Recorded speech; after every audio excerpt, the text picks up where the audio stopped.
अनि सम्पूर्ण अतिथिगण अहिले गर्दैन रेकर्ड बोल्ने बेला शिवसन दिवस विवेचना समिति पदाधिकारीज्यूहरू अनि मेरा प्रिय स्टाफ मित्रहरू र मेरा प्रिय भाइ बहिनीहरूलाई सर्वप्रथम मेरो तर्फबाट नमस्कार भन्न चाहन्छु।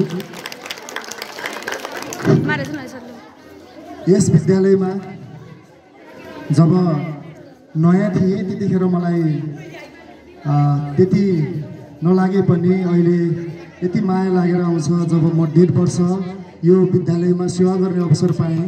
यहाँको पहिलो कुरा विद्यालयमा रहनुभएका सम्पूर्ण स्टाफ त्यसपछि विद्यार्थीहरूलाई कहिले पनि बिर्सने छैन, यो भूगोललाई बिर्सने छैन।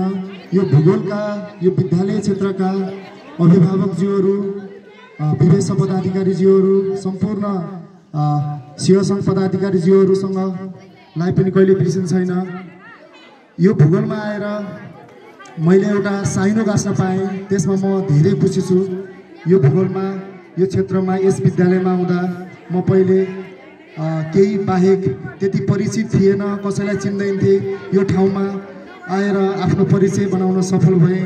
यो ठाउँमा आएर मैले सिकेका ज्ञानहरू विद्यार्थी भाइ बहिनीहरूलाई एउटा सिकाउने अवसर पाएँ, यसमा म धेरै खुसी छु। यो विद्यालयमा जब म आएँ त्यसपछि मैले यहाँको सम्पूर्ण विद्यार्थीहरूलाई एसी ब्याच 2 ब्याच विद्यार्थीहरूलाई पढाउने अवसर पाएँ। अनि यहाँको सम्पूर्ण स्टाफ मित्रहरूसँग मैले कहिले जानी नजानी विद्यार्थी भाइ बहिनीहरूसँग कहिले जानी नजानी मैले के बोलेको भए म क्षमा चाहन्छु।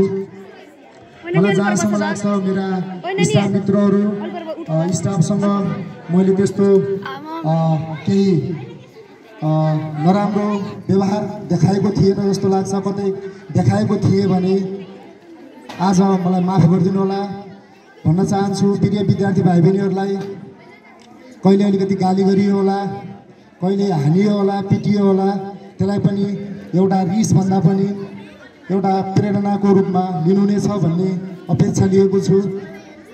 यो जीवनको एउटा गोरेटो जस्तै कहिले कहाँ जानै पर्छ। आफ्नो पेसाको सिलसिलामा एउटा पेसा गर्न, कर्म गर्न सधैँ एकै ठाउँमा रहेर सकिँदो रहेनछ। यदि यही ठाउँमा सधैँ बसिरहन मन थियो तर एउटा स्थायित्वको लागि अर्को क्षेत्रमा जानुपर्ने बाध्यता आएको छ। कुनै बेला यस विद्यालयमा पनि आउने अवसर मिल्यो भने म पनि प्रयास गर्नेछु भन्न चाहन्छु। यति भन्दै मेरा 2-4 शब्द टुङ्ग्याउँछु। हस्त नमस्कार।